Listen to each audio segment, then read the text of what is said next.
future's not coming. It's already here. This is the future. Join us and be the future.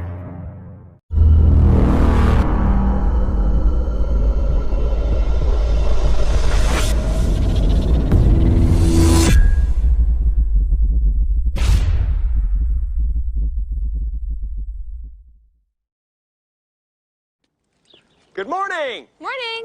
Good morning. Well, yet another year went by and it didn't happen. But I think this is the year. You know, it took me a while to sort of realize this, that in order to solve self-driving, you really needed to solve real-world AI. And at the point at which you solve real-world AI for a car, which is really a robot on four wheels, and at the point at which you solve real-world AI for a car, which is really a robot on four wheels, And at the point at which you solve real-world AI for a car, which is really a robot on four wheels, you can then generalize that to a robot on legs as well. The things that are currently missing are enough intelligence for the robot to navigate the real world and do useful things without being explicitly instructed. So the missing things are basically real world intelligence and scaling up manufacturing. Those are two things that Tesla is very good at, and so then we basically just need to design the specialized actuators and sensors that are needed for a humanoid robot. People have no idea. This is going to be bigger than the car. People have no idea. This is going to be bigger than the car. People have no idea. This is going to be bigger than the car. I mean, that's kind of amazing, isn't it? Like that, the kind of thing that you could ask a robot to do would be what? Like, tidy up. Yeah, absolutely. Or make dinner, I guess, mow the lawn. take a cup of tea to grandma and show her family pictures. And, Exactly, take care of my grandmother and make sure, yeah, exactly. I mean, it could obviously recognize everyone in the home. Yeah. Could play catch with your kids. Yes. I mean, obviously, we need to be careful that this doesn't become a dystopian situation. Like, I think one of the things that's going to be important is to have a localized ROM chip on the robot that cannot be updated over the air, where if you, for example, were to say stop, stop, stop, that would, if anyone said that, then the robot would stop, you know, type of thing. And that's not updatable remotely. I think it's going to be important to have safety features like that. Yeah. That sounds wise. I don't love being regulated, but I think this is an important thing for public safety. And do you think there will be basically, like, in say 2050 or whatever, that like a robot in most homes is what there will be, and people will I think they probably love will. them and count on them. You'll have your own butler, basically. Yeah, you'll have your sort of buddy robot, probably. Yeah. I mean, how much of a buddy? How many applications do you thought is there? You know, can you have a romantic partner, a sex partner? I mean, a lot of it's learning probably people out there. inevitable. So yeah, I guess it'll be whatever people want, really. You know. So. What sort of timeline should we be thinking about of the first models that are actually made and sold? Well, the first units that we tend to make are for jobs that are dangerous, boring, repetitive, and things that people don't want to do. And I think we'll have like an interesting prototype sometime this year. We might have something useful next year, but I think quite likely within at least 2 years. And then we'll see rapid growth year over year of the usefulness of the humanoid robots and decrease in cost and scaling up production. Help me on the economics of this. So what do you picture the cost of one of these being? Well, I think the cost is actually not going to be crazy high, like less than a car. Yeah. But thinking about the economics of this, if you can replace a $30,000, $40,000 a year worker, which you have to pay every year, with a one-time payment of $25,000 for a robot that can work longer hours, doesn't go on vacation, I mean, it could be a pretty rapid replacement of certain types of jobs. How worried should the world be about that? I wouldn't worry about the sort of putting people out of a job thing. I think we're actually going to have, and already do have, a massive shortage of labor. So I think we will have not people out of work, but actually still a shortage of labor even in the future. But this really will be a world of abundance. Any goods and services will be available to anyone who wants them. That it'll be so cheap to have goods and services, it'll be ridiculous. In 2016, Elon Musk said that humans risk being treated like house pets by artificial intelligence unless a technology which can connect brains to computers is developed. Shortly after making the remarks, he announced Neuralink, a new brain-computer interface startup that is attempting to implant a brain chip. Neuralink will allow humans to compete with AI, according to Musk, as well as help cure brain diseases, control mood, and even let people listen to music directly from our chips. We will come back to this later. Most researchers agree that a super-intelligent AI is unlikely to exhibit human emotions like love or hate, and that there is no reason to expect AI to become intentionally benevolent or malevolent.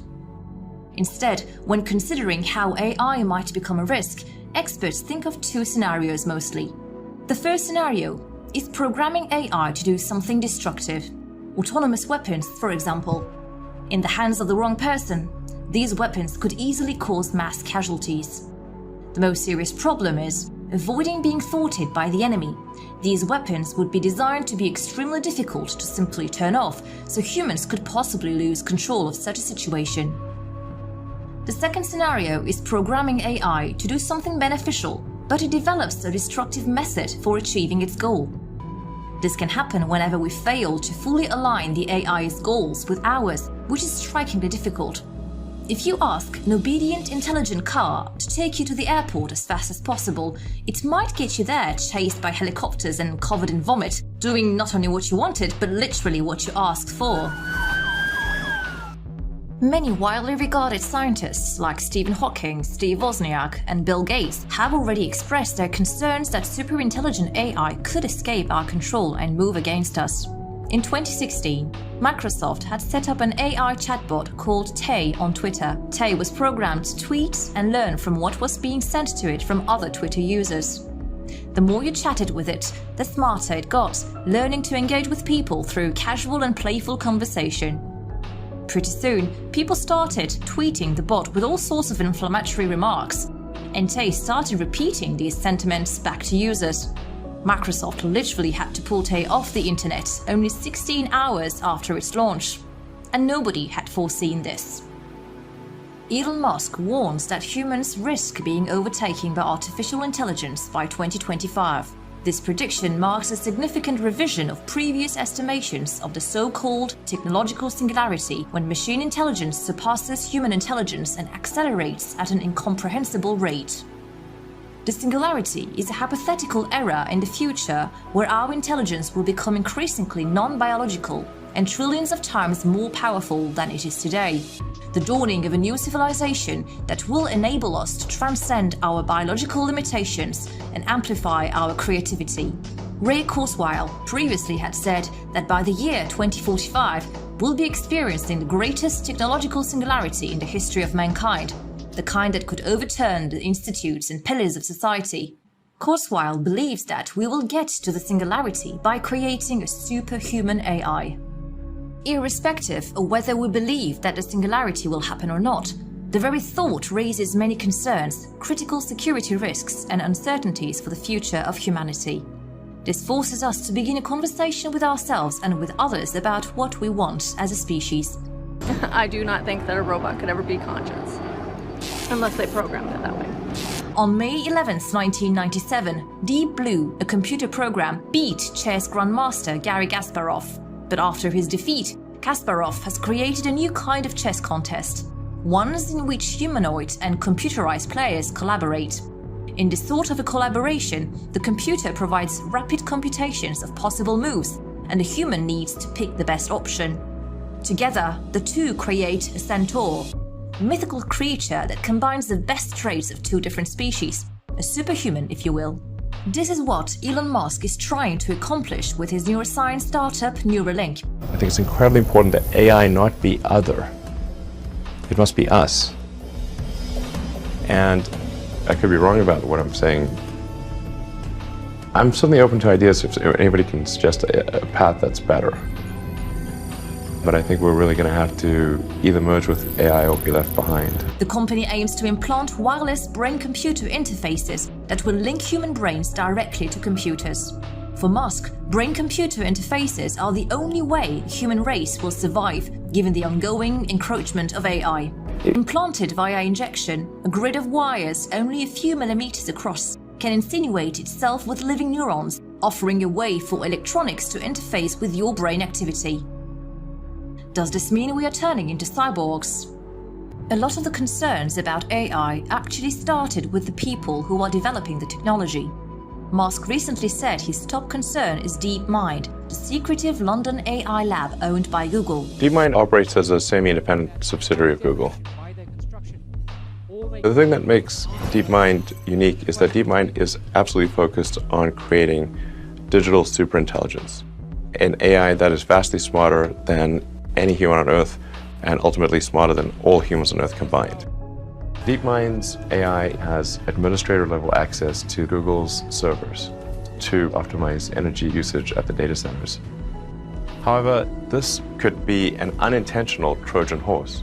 DeepMind has to have complete control of the data centers, so with a little software update, that AI could take complete control of the whole Google system, which means they can do anything.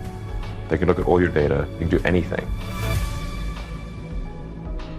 Not only Elon Musk, but also a lot of scientists are concerned about the current practice of AI development. Future of Life Institute says that they believe research today will help us better prepare for and prevent such potentially negative consequences in the future. The Institute published an open letter which has been signed by over 8,000 people from the scientific community, including many of the major figures in the field.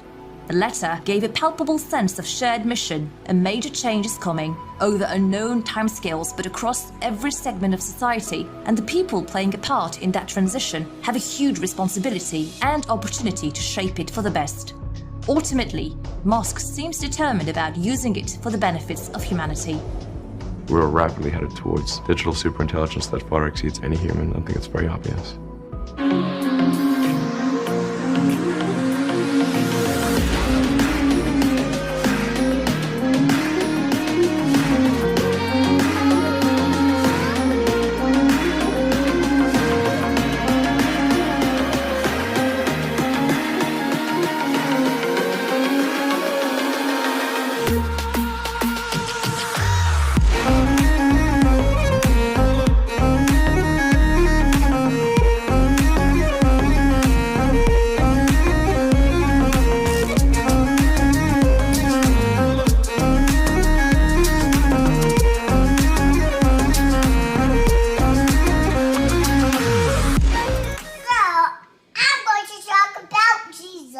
Hallelujah! That's loud. Okay, sorry. Do it nicely. Oh, okay? yes. Hallelujah. Oh, and in case I don't see you, good afternoon, good evening, and good night.